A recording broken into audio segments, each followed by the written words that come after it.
2023 was a year where conflicts raged across the globe. We want to vote! A year where change was in the air. A year where machines caught up with humans. A year where the old institutions looked weaker than ever. A year where justice was on trial. In this turbulent year, who could you trust? Nigeria's award-winning news channel was your trusted guide to a complex world. Our correspondents were front and center at the events that shaped the year. Our analysts were here to make sense of the information overload.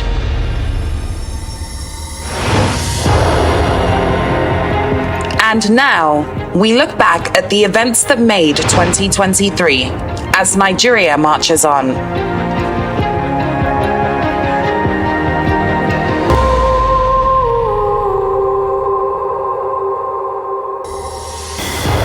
It's been a year of transitions, aspirations, and promises for Nigerians.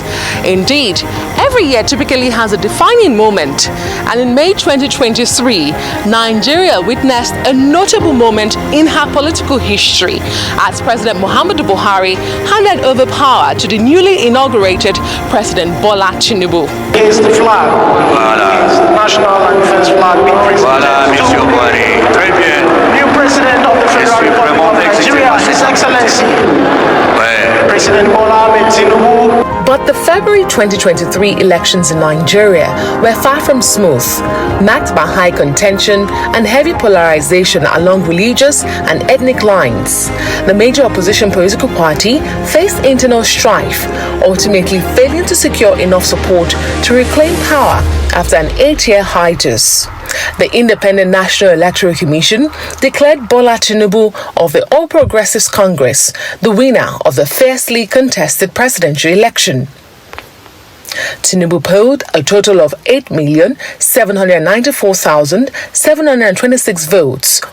The controversies surrounding the February elections came to a close on October 26 as the Supreme Court upheld President Bola Ahmed Tinubu's victory, ending months of legal battles and dismissing opposition claims of fraud and electoral law breaches.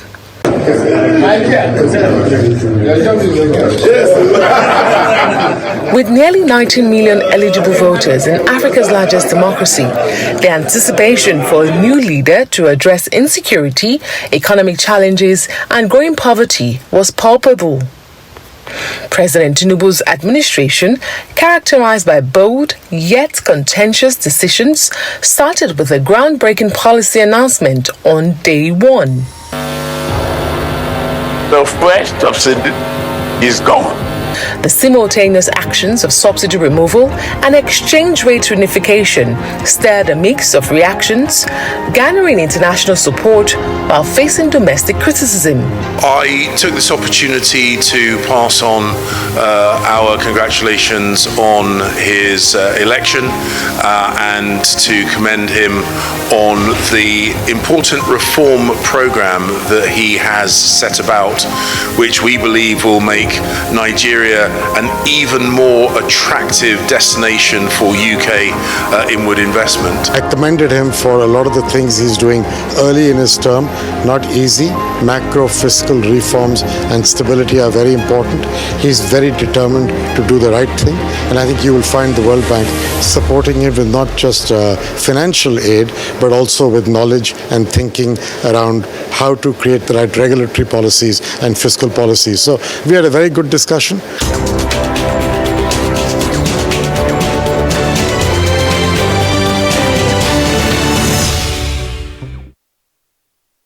As the year unfolded, 2023 proved to be a tale of dichotomies. While witnessing the triumph of democratic change, the nation grappled with the harsh realities of soaring inflation and economic turbulence. President Bola Tinubu assumed leadership, promising to revitalize the nation through his renewed hope agenda, sparking eager anticipation across the country. Renewed hope. The renewed hope. Renewed hope. Renewed hope. Renewed hope. Renewed hope. Renewed hope. Renewed hope. So, what precisely is the renewed hope agenda?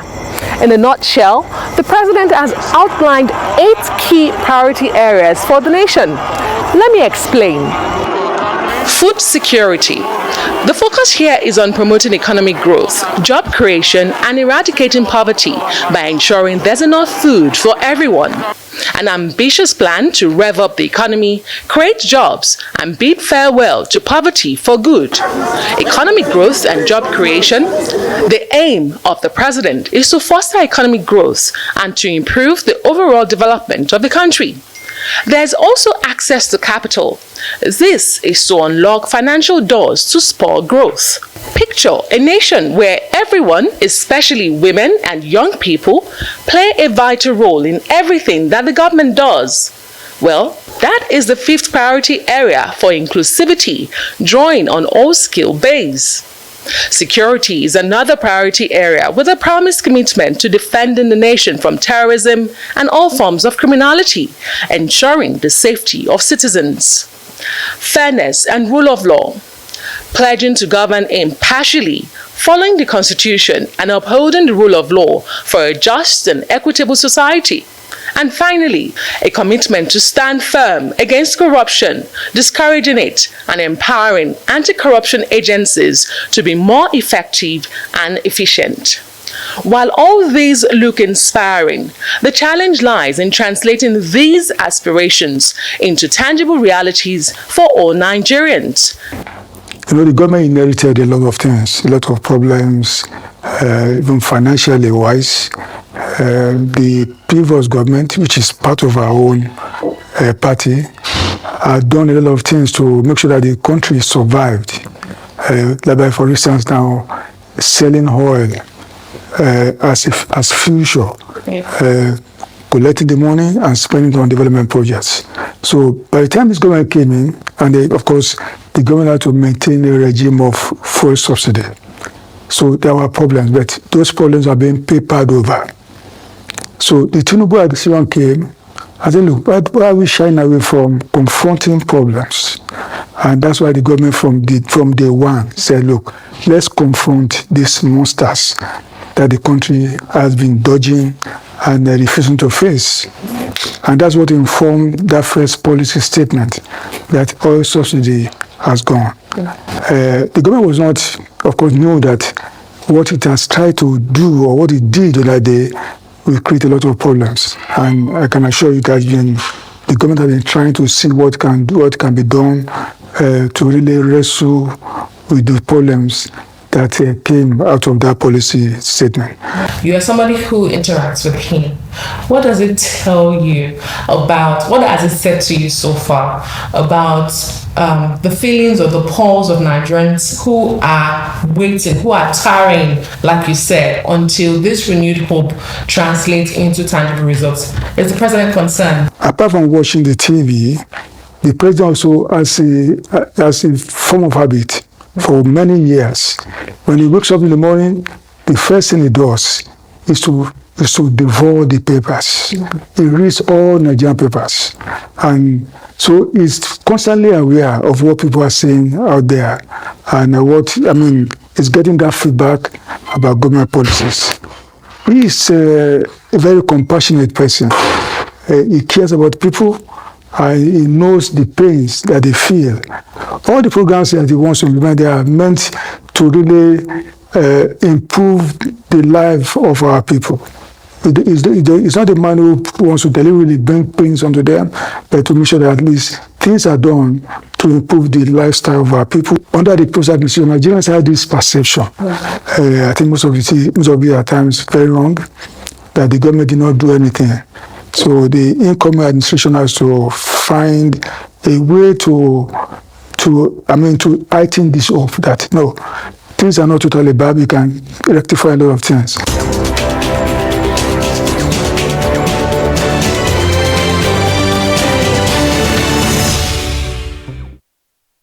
In the past 6 months, President Bola Tinubu and Vice President Kashim Shettima have undertaken numerous international trips, facing scrutiny for both the expenses involved and particularly, in President Tinubu's case, the size of the delegation during his visits to the COP28 climate conference in Dubai. Domestically, there is nothing to show as a progressive result of what they are doing. They have decided to embark on foreign trips, in other words, diplomacy, to see if they can curry the favor and accolades. Leadership of Nigeria, the president, the vice president, the ministers should stay more at home, have more meetings, articulate more ways of responding to these challenges. The government has, however, defended the president's foreign trips, citing them as instrumental in attracting foreign direct investments to the country. To help birth his aspirations, President Bola Tinubu, 84 days into office, inaugurated a substantial portion of the record-breaking 48-member cabinet. The cabinet, noted for its diversity and expertise, includes both seasoned politicians and fresh faces. However, concerns linger about inclusivity, particularly regarding the physically challenged being excluded from the selection. Nigeria expect that you will serve with integrity, dignity, and deliver. I will hold you to that standard. We all promise Nigerians. Yeah. To ensure accountability, President Tinubu warned ministers to prioritize good governance over personal ambition, signing a performance bond and establishing a result delivery unit. If you are performing, nothing to fear. If you miss the objective, we review. If no performance, you leave us. No one is an island, and the buck stop on my desk. Result Delivery Unit is a global, I think, phenomenon that has been on in the last, I would say, 10 years, where governments have realized that they need to create a unit that will debottleneck and track priorities of the administration. So this is something that was pioneered by the Prime Minister of the UK, Tony Blair, where he created that Result Delivery Unit within his office. So over the years, governments have realized the value, and it has taken a life of its own. And in Nigeria, we started it. The last administration had a central coordination and delivery unit, and now we're giving it more strength. We're giving it the necessary political backing that is required to enable it achieve its mandate. What is important is that there's a consequence management framework attached to performance delivery. Those consequent framework are what determines what it is, the actions that the president would take in the event that a minister, head of agency, is unable to meet up their deliverable. Are we likely to see ministers sacked? Well, we're likely to see improved service delivery across the government, and I'm sure all our ministers will rise up to the occasion and ensure that they deliver on their KPIs. For Nigerians that are skeptical, Honorable Minister, there have been several retreats in past administrations, and they have not really met up with the expectations of Nigerians with those promises made. What will make this retreat different for this administration? I think this is a different retreat. You can see that all ministers went through very painstaking sessions. Questions were being asked, amongst ministers themselves and amongst other top government functionaries. We have looked at every sector and deliberated and debated all the issues, and people have internalized what they should do. And I will tell you that this is a different one. Government will be more efficient. Government will be more calibrated, so to say, for the benefit of all Nigerians.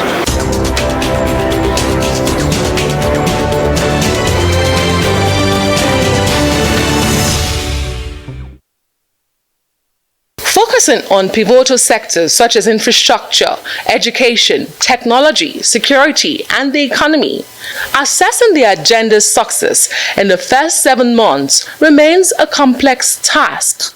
I want to speak about the federal cabinet.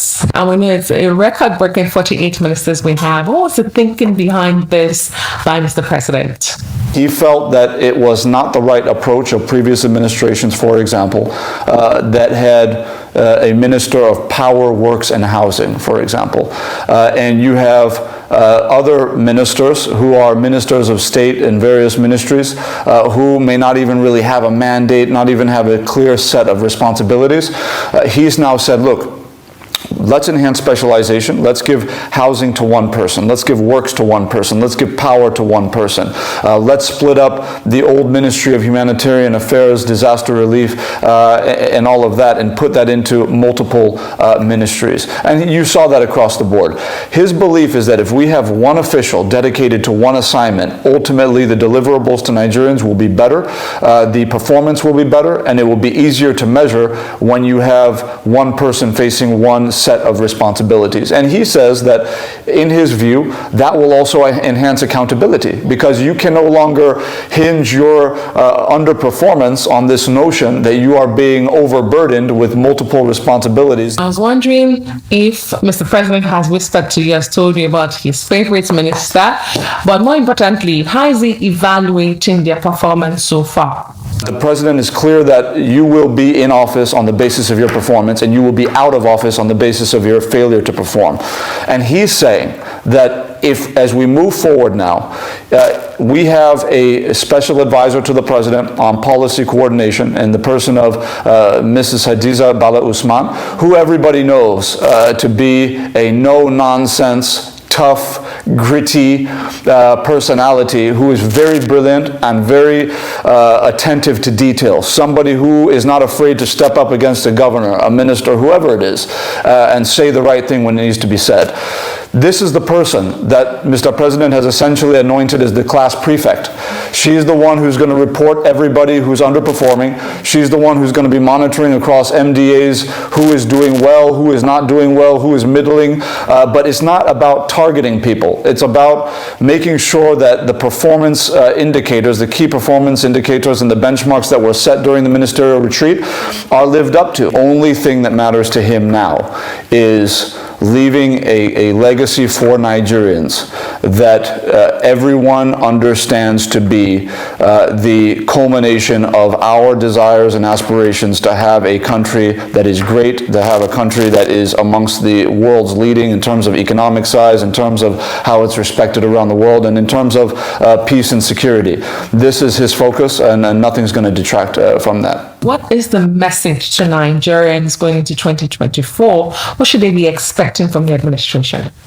In the new year, Nigerians should expect that the Renewed Hope administration is going to continue to gather momentum across the sectors. In specific terms, they should expect the effective implementation of the new accelerated performance agreement with Siemens Energy with respect to the new end-to-end reconstruction and modernization of the nation's power transmission grid.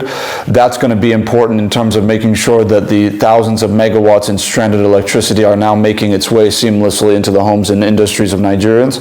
Then really in terms of the jobs, job creation, we're going to be dealing extensively with construction across the country, whether it's road construction. We have a large budget for that. We have private sector capital that's being mobilized to join federally budgeted resources with respect to road construction, railway construction, airport construction, seaport construction, power plant construction, the development of new farmlands across the country.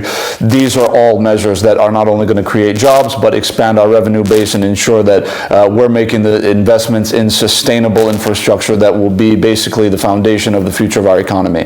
That's going to be taking place.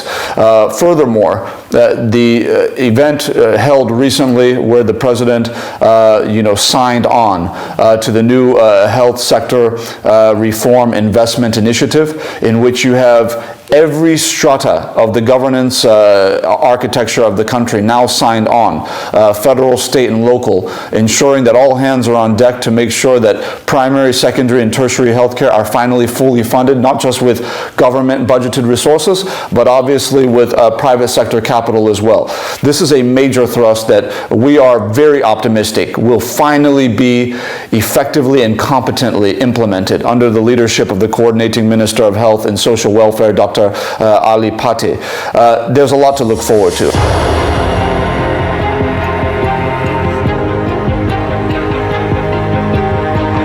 As the curtain falls on 2023, President Tinubu and his cabinet face a crucial test. Nigerians will be watching closely to see if the administration's promises included in the 2024 budget turn into tangible results. Analysts stress that success requires more than just hope. It demands diligent work. Adesuwa, Omoruan, Arise News.